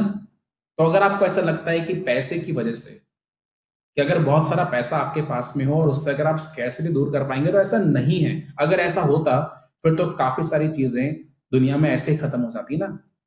पैसे की पावर से ही काफी सारे प्रॉब्लम आप फिनिश कर पाते, बट ऐसा नहीं है, पॉसिबल नहीं है।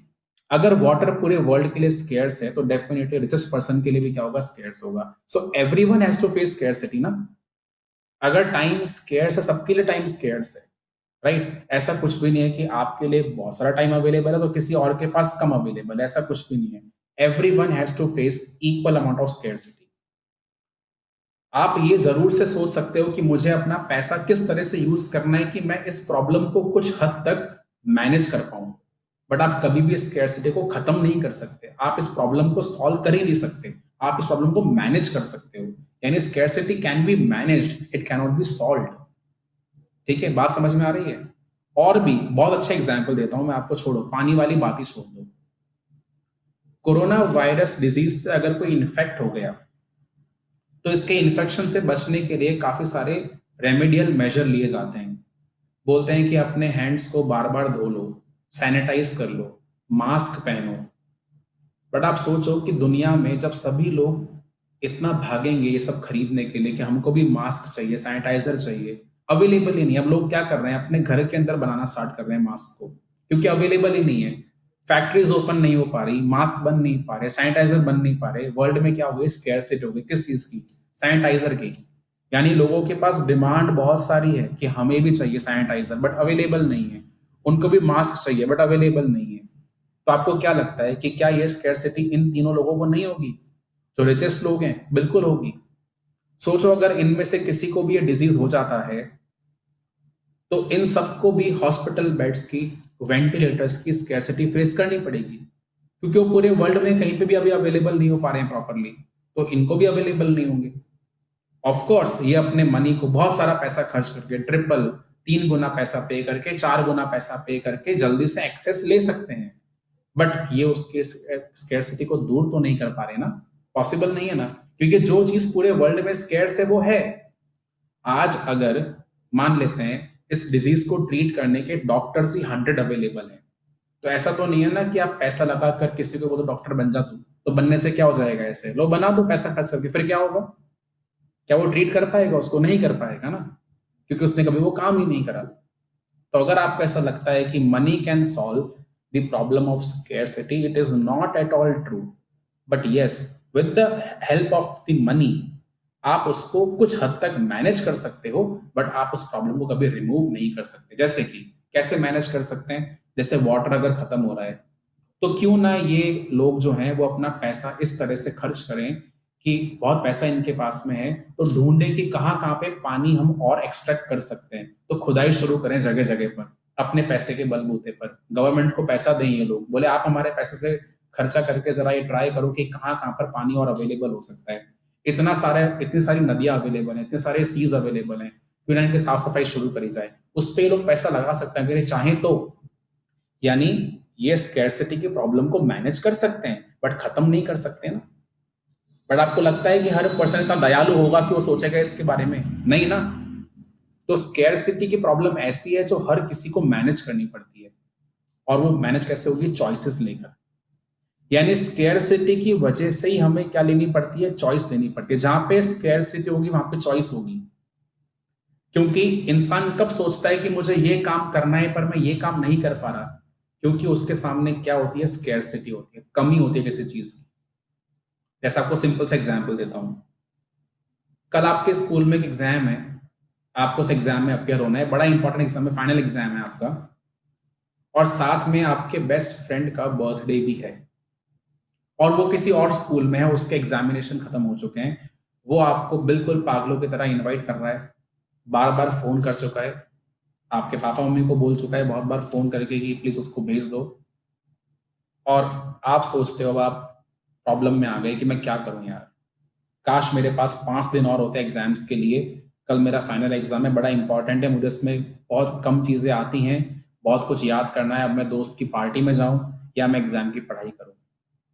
अब आपके पास क्या स्केर्स है, आपके पास टाइम स्केर्स है, इसलिए आपको ये चॉइस करनी पड़ रही है कि क्या मुझे दोस्त की पार्टी में जाना है या मुझे कल एग्जाम की तैयारी करनी है। अब जो बच्चा, अब मैं ये तो नहीं बोलूंगा कि हर बच्चा पढ़ाई करेगा, कुछ लोग ऐसे होंगे जो दोनों काम करना चाहेंगे, तो वो कुछ समय पार्टी में जाकर आएंगे, कुछ समय पढ़ाई कर लेंगे। कुछ बच्चे ऐसे भी होंगे जो ओनली पढ़ाई करेंगे, दोस्त को मना कर देंगे कि भाई देख ले यार पढ़ना जरूरी है। और कुछ लोग ऐसे भी होंगे जो पार्टी में एंजॉय करेंगे, पढ़ना नहीं चाहेंगे। हर इंसान अपने अपने तरीके से स्कैरसिटी को मैनेज करेगा, बट इस प्रॉब्लम को पूरी तरह सॉल्व तो नहीं कर सकता ना, नहीं कर सकता। एक चीज को चूज करने के लिए कुछ उसको और चीज गिव अप करनी पड़ेगी। यानी even money can not solve the problem of scarcity. तो कभी भी ये मत सोचना कि अगर बहुत सारा पैसा है, अगर कोई बहुत हाई क्लास रिच पर्सन है, उसको स्कैरसिटी नहीं है, उसको स्कैरसिटी है। यानी अगर आप दुनिया के मोस्ट एडवांटेज्ड पर्सन क्यों ना हो, जेफ बेजोस की तरह, बट फिर भी आपको स्कैरसिटी फेस करनी ही पड़ेगी। बात समझ में आ रही है? कॉन्सेप्ट क्लियर हो रहा है आपको? ठीक है, तो लिखेंगे इस बात को आगे। अब इस बात को नोट करेंगे। Scarcity, therefore, is not a problem that can be solved, but it is a condition that people can address in a rational manner by making choices. Scarcity की प्रॉब्लम को आप पूरी तरह से खत्म नहीं कर सकते, बट आप बढ़िया तरह से चॉइसेस लेकर उसको मैनेज कर सकते हो, पर पूरी तरह से सॉल्व नहीं कर सकते। ठीक है ना? क्योंकि रिसोर्सेस क्या है, स्केर्स हैं, और हमारे वांट्स क्या है, बहुत ज्यादा हैं। तो हमें सोचना पड़ता है कि हम अपने स्केर्स रिसोर्स को किस जगह पर यूज करें, कहाँ पे यूज करें, जिससे हमें मोस्ट बेनिफिट मिल पाए, अच्छे से अच्छा हम एक एक उसका इन्वेस्टमेंट कर पाए उस चीज का। राइट?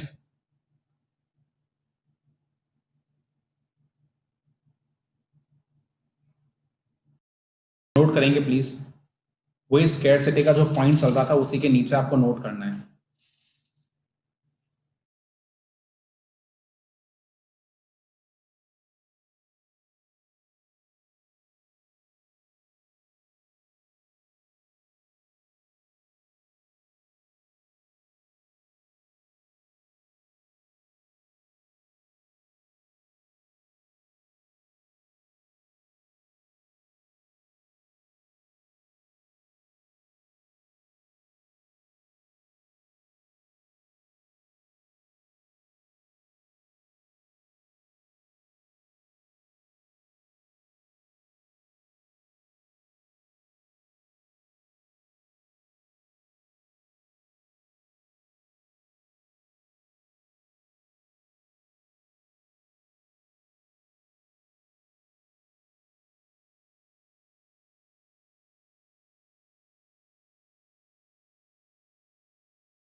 आप इसको नोट कर लो। फिर एक बार के लिए हम आज की क्लास को यहीं पे रोकते हैं। मैंने काफ़ी वक्त ले लिया आपका, और आपका वक्त भी स्केर्स है। बहुत सारे बच्चे अपना बहुत प्रेशियस टाइम खर्च करके मेरी क्लास के लिए आए हैं या मेरी क्लास को देख रहे हैं, एंड आई होप कि मैंने आपका ये टाइम, जो आपका स्केर्स टाइम है, उसको वेस्ट ना किया हो।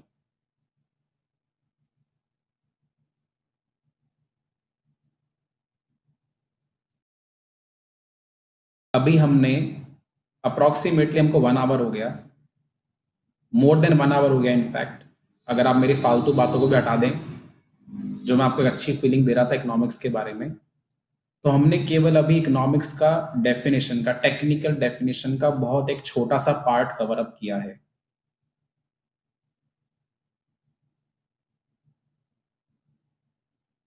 तो अगर आप वो डेफिनेशन को देखेंगे तो economics is a science of human behaviour that is concerned with allocation of scarce means और रिसोर्सेज, और मैंने ब्रैकेट में लिखा था मेकिंग चॉइसेस।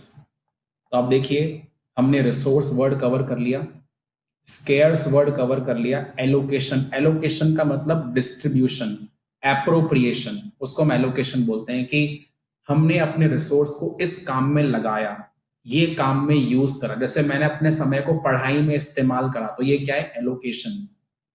और जब मैंने पढ़ाई में इस्तेमाल करा और मैंने पार्टी में जाना क्विट करा, या मैंने पार्टी में इस्तेमाल करा, मैंने पढ़ाई करना क्विट करा, तो मैंने क्या करा, इसके पीछे चॉइस करा ना। तो allocation is in fact what making choices, यानी इस काम में रिसोर्स को लगाया और किसी दूसरे काम से उसको हटा दिया, या दूसरे काम को कम करके एक काम को बढ़ाया, तो ये मैंने चॉइस लिया ना। इसलिए ब्रैकेट में क्या लिखा था, मेकिंग चॉइसेस। ठीक है ना। अभी नेक्स्ट क्लास के अंदर हम लोग फिर चॉइस के बारे में पढ़ेंगे, और फिर जो उसके नीचे की जो पॉइंट्स थे, कंज्यूमर था, प्रोड्यूसर था, सोसाइटी था, उसको समझेंगे आगे जाकर। ठीक है ना। बट फिलहाल अभी इतना समझें कि क्या आपको ये वाली बात क्लियर हुई, इकोनॉमिक्स का जो नॉर्मल मीनिंग था वो समझ में आया। इकोनॉमिक्स अबाउट मेकिंग चॉइसेस, और हर चॉइस के अंदर मनी का इन्वॉल्वमेंट हो ये बात जरूरी नहीं है। और हमें चॉइस क्यों करनी पड़ती है, क्योंकि रिसोर्स क्या है, स्केर्स है। अगर सोचो रिसोर्स कभी स्केर्स नहीं होते तो आपको चॉइस नहीं करनी पड़ती। पता है मजे की बात क्या है, अगर आपको चॉइस नहीं करनी पड़ती तो आपको ये इकोनॉमिक्स भी नहीं पढ़नी पड़ती। ठीक है ना। इकोनॉमिक्स पढ़ने के पीछे रीजन भी बताइए क्या है, क्योंकि दुनिया में चीजें क्या है, स्केर्स हैं, और स्केर्सिटी की वजह से हमें चॉइस लेनी पड़ती है। और अगर आप रिचेस्ट पर्सन भी हो इस वर्ल्ड के, तो भी आपको चॉइस लेनी पड़ेगी। ऐसा नहीं है कि आप चॉइस के बिना अपना काम कर पाओगे। उनको भी सोचना पड़ता है ना कि हम अपना बिजनेस कहाँ पे चलाएं, कौन सी कंट्री में करें अपना बिजनेस, है ना। आज हम सुबह उठकर क्या काम करें, क्योंकि 24 घंटे अवेलेबल है सबके पास में। तो आज के दिन को कैसे इन्वेस्ट करना चाहिए, आज के दिन की शुरुआत कैसे करनी चाहिए, हम सब कुछ प्लान करते हैं या नहीं करते, करते हैं ना। आज हमें किससे मीटिंग करनी है, कौन से क्लाइंट से मिलना है, ये सब बातें उन लोगों को भी सोचनी पड़ती है, क्योंकि स्केर्सिटी सबके लिए है। ऐसा नहीं है कि मेरे लिए नहीं है या आपके लिए नहीं है, सबके लिए है। ठीक है ना। कुछ लोग उसको मैनेज कर पाते हैं, कुछ लोग उसको मैनेज नहीं कर पाते। Right, noted. मिलते हैं नेक्स्ट क्लास के अंदर। तब तक जो भी आपने बातें लिखी हैं, 3-4 बातें, उसका जो रिवीजन है वो जरूर से करके आइएगा। नेक्स्ट क्लास में इस डेफिनेशन को अपन और आगे कैरी फॉरवर्ड करेंगे, और फिर कंक्लूड करेंगे इस डेफिनेशन को। और ये जब कंक्लूड हो जाएगा डेफिनेशन वाला पोर्शन, फिर आगे के जो टॉपिक्स हैं वो देखना शुरू करेंगे। और तब तक आपको काफी एक अच्छी फीलिंग आ जाएगी इकोनॉमिक्स को लेकर, डेफिनेटली आएगी। ठीक है। तो मिलते हैं अगली क्लास के अंदर। तब तक यहाँ तक का जो पोर्शन है वो एक बार रिवाइज करके जरूर से आइएगा।